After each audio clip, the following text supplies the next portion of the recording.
Good afternoon, it's brew day today. Been a long time since I've done a video, but I'm back, and Brew Boys of Baildon are doing a, what style of beer is it? IPA, I think. Yeah, an IPA. It's called Hops Kill Nazis. It's by Brewdog. Not wanting to waste grains, we've got the vacuum sealer, which works an absolute charm. No wastage. Got the old Grainfather. We'll be setting that up soon. Just want to tell you about a new little toy I've got, which will be coming out to play in the next few weeks. Stainless steel colonical brew bucket, which I'm really excited about using. Well, we're going to get the unit switched up, and we'll come back to you once we've got our water in the Grainfather getting up to mash temp. So we've got a new fermenting bucket, first use, so we're going to give it a star san just to give it a clean. So you put, I don't know if you can see on there, but there's 1 ounce for about 19 litres. That's the mix you do. So we've got a like a stock pot, filling it up, and then we'll just transfer it there and give it a mix and leave it for later on. We'll also use that potentially to clean everything in. That's a good point. I might have to rethink that actually. So we've used Grainfather's water calculation with the grain bill and batch size, and to work out that we need 22.54 litres of water for adding our grains to, and also 9 litres of water, of sparge water, to, well, sparge with, I guess. So we've got this set in the position of mash, and normal gives full power basically, and this is probably gaining around a degree every 20 seconds or so till we get to our target mash temp, 68 degrees. And what we'll do, we'll add the grain basket, and we've got the overflow pipe and stopper, which is this part here. So that will go in this pipe, see the hole? It'll sit on there, so when you're pouring the grains in, it doesn't go down the middle. Pretty simple. We've got 8.2 kilos of grain. Is it 8.2? Wow. Well, we're testing it today actually. Which is close to about the 9.5 kilo limit for this machine. So yeah, we'll take it little by little, and hopefully won't have any problems with stuck sparges or whatnot. Hop additions are all weighed out here. We've got Chinook, Centennial, and Chinook. Is it Chinook Centennial blend at the end, or I can't remember which we did. We've got 2 lots of Chinook, start of the boil, mid boil, and then Centennial at the end. Nice. We're rocking Sapphire US 05 yeast, and there's just under 200 grams, about 175, something like that, of dry hop Chinook. So yeah, we'll come back once we start adding the grains to show you, what we use and how we do that. So we're mashing in now. When we put the grains in over the last kilo or so, the temperature's dropped down to 65 degrees.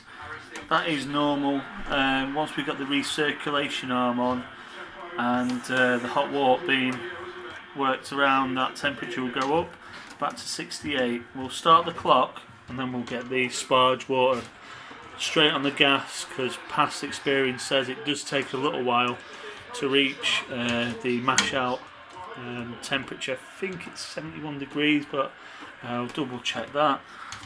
So we're just making a nice porridge consistency here, making sure all the grains are wet by the water in order to achieve good solid efficiency, hopefully.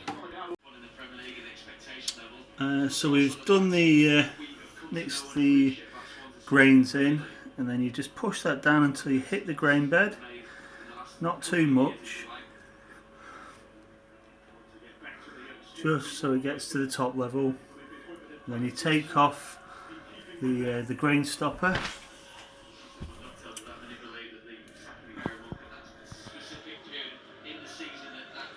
pull the top back up there, and then put in that piece there.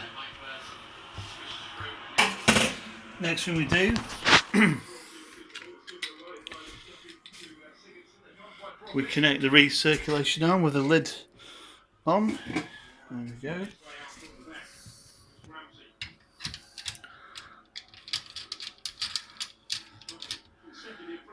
Tighten that up.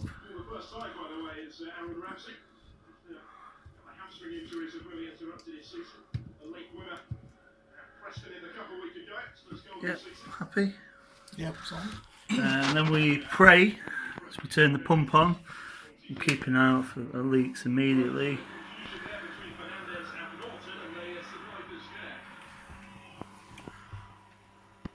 So hopefully it'll pump from the bottom and out through the top. Oh, there it comes. If you can see in there, that it's pumping from the bottom underneath the grain basket. It's drawing water through there and then pumping it through the top through this electric pump that's attached. That will drop momentarily. The temperature will stabilise, hopefully at 68, which is what we've dialed in. At the start you'll get loads going over the top into there, that's not uncommon. We'll set a timer now for 60 minutes and we'll get our sparge water on the gas burner on the stove, ready to do our sparging after the hour. Oh, in fact, you do an hour, then you bring up to temperature, I think it's 71 degrees, and then you add your sparge water on top. You lift the grain basket out. It's got like 4 little points. You lift the grain basket out and you set it on top. I'll show you anyway in a couple of minutes, but as you can see already, look, 68 degrees, perfect. So the hour was complete mashing, and now we've set it on to a mash out temperature of 75, slightly overshot to 77, but I can hear the elements stop now. This will be on 70, well, it's supposed to be 75 degrees for 10 minutes. And basically what that does is it stops any enzymic activity in the beer and holds, basically locks in whatever fermentable sugars you've taken. The fermentable sugar range from the grains is what it is at that point. The other reason you mash out is to make the liquid and grain bed more viscous, so when you are sparging it's easy for the water to flow through the grain bed and down through the bottom. We are doing this for 10 minutes. Once that's done, we'll lift the basket out and get straight on to pouring the sparge water through, which is 9 litres. It's currently 75 degrees, so we're already there. We've learned from past brewing experiences that it takes quite a while. So we may have lost a little bit to evaporation, but it won't be too much because it's not been boiling. and that should probably take around 10 minutes, 10-15 minutes, of which time we'll be hitting that and setting it to boil, because it'll probably take between, you know, that time for it to bring up to boil. So just about have drained the rest of the grains before it starts to boil when we add our first hop addition. So we got to 75 degrees for 10 minutes, and now we turn off the pump, wait for the fluid to back up out of the pipe. If you turn that little red lever, basically close the ball valve, so you don't get beer everywhere. Then what we do is lift up the lid, like so. Look how clear the beer is. Real nice red colour, which is what we're after. We're making a red ale. So there's a couple of little rivets, little holes either side, and we place a little connector on there.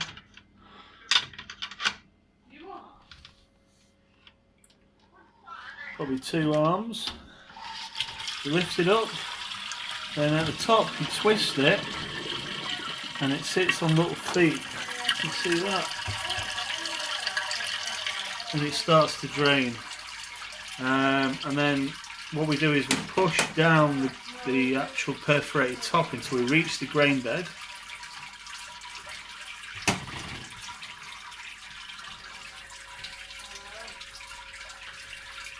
Make sure is it straight in there, yeah? Because what we're going to do next, if it's straight on there, is we're going to do the sparge water. Just pour it over using Pyrex dish, and 9 litres. Takes a little while, probably 15-20 minutes. After about halfway, we'll try and bring it to the boil, maybe even a quarter way through it. After a couple of, maybe 4 of these, so 2 litres or so, we'll flick it into boil mode, because it takes a while to bring up the boil, and just to allow for efficiency. So you want it, when you're pouring over the liquid, to have it no more than 1 centimetre of fluid standing in the top of the perforated lid at any one point. That's to stop it stop it getting a stuck sparge. As long as it's less than a centimetre high, it should be fine to continue pouring.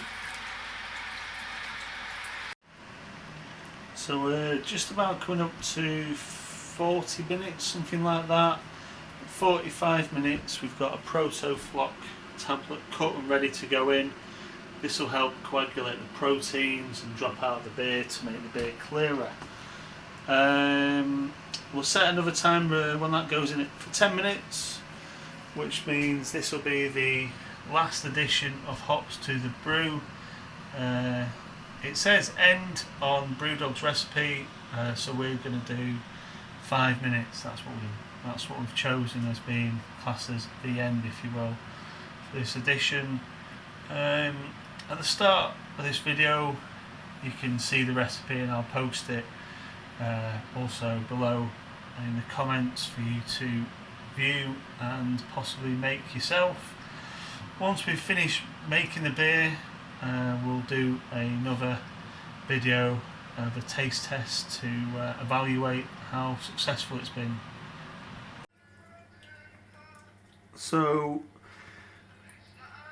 at 29 now, but I know it won't get any lower than that. I don't know why, because obviously the groundwater is less than 29. But you know, I can't wait forever, and I know the rate it goes in will be good. So I'll just lift up that. There you go, a little sneaky peek. It's filling up, and here's the colour. Have you ever seen anything as red in your life? Gravity wise, tough one.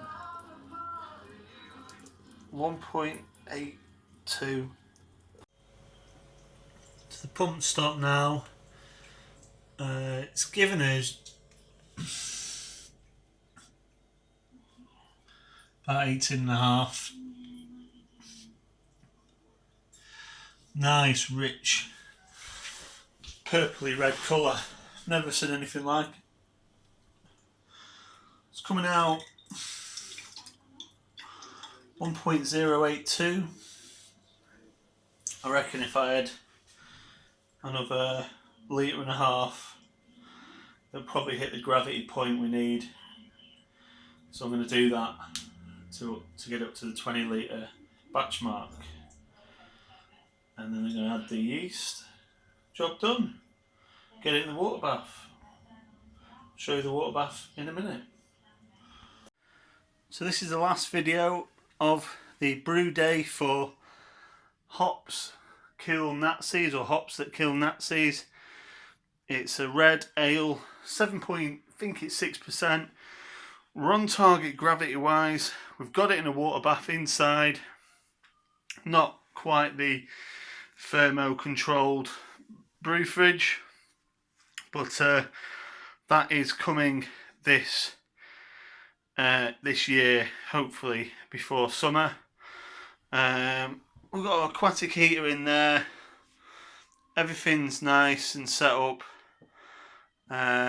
Hopefully it comes out alright. The whole day went perfectly, so we just need the beer to come through now.